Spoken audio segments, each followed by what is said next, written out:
What if trying to help people actually made the world worse? The drive to do good, even if it's just slightly misdirected, can cause great harm. And so when it comes to decisions around reducing suffering, 100% certainty on whether our actions will actually help more than harm is just impossible. And that's not necessarily because we haven't thought about it hard enough. It can be, but it's also because the world is just a very complex place to work in. When I think about this idea, I think back to 10-year-old me being told to donate textbooks to Africa.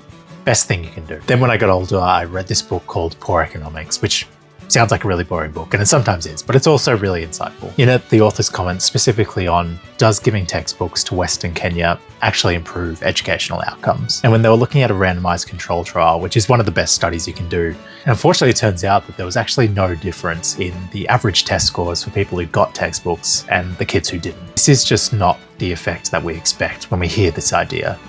We expect everyone's outcomes to be better. But when one of our best forms of evidence shows that the effect is just not there, that there's something else that we're missing in the picture, it's worth investigating some of our more fundamental, intuitive assumptions that we make when it comes to these sorts of things. It's a reminder that wanting to help is not enough. Research and careful evaluation before and during the intervention is important and essential, because the fact is that even the most intuitive interventions can play out in ways that we don't foresee, and it's important to not be blind to that. In a similar way, our charitable donations have some moral weight. This is money that could go to another intervention, so we want to be pretty reassured that it's going to something that's going to have an impact. So we've been talking about how good some of the research is for some charities, like really good. But it's also true that with any research, no matter how good it is, there's always going to be limitations. And with those limitations comes some uncertainty. And so I think the best approach to these things is we want to be guided by the best evidence. We can be guided by expert opinion. And whilst doing that, we can also accept that the outcome is never fully known. And if new evidence comes out that, hey, this method wasn't effective, then we change tact.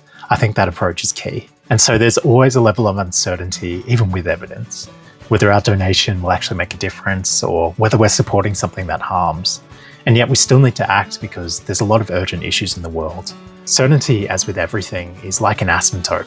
We're always reaching for it, but we can never quite touch it. In the end, every well-intended action is just an offering.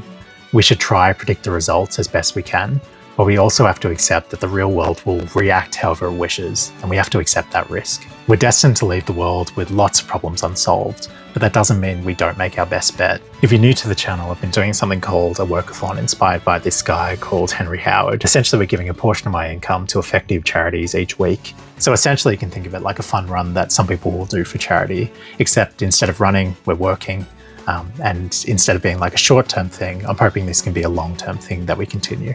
In terms of deciding what charity to give to, we're using the principles that we've kind of spoken about here, where we want something that has really good evidence and is likely to have a really good impact, acknowledging that certainty is never possible. So we've been giving to the Against Malaria Foundation, which is one of the most effective charities in the world. They estimate that for every $5,500 given, a life will be saved. And I just want to be clear that giving to charity in this way is not something I expect to solve all the world's problems. This just happens to be a very measurable issue with a very efficient solution. So I don't think all problems fall into that, but I think it does deserve our support given how urgent some of these issues are. Fortunately, Against Malaria Foundation is not alone. There's lots of charities that are really effective and have ongoing research that they implement during their intervention. So even though it's not spoken about much, a lot of charities have really good evidence that's worth investigating. Even with really good evidence like this, it can be hard to know if what we're doing is actually having an impact. But probability-wise, it's something worth betting on. Anyway, that's the video. Thanks for watching. Let me know what you think.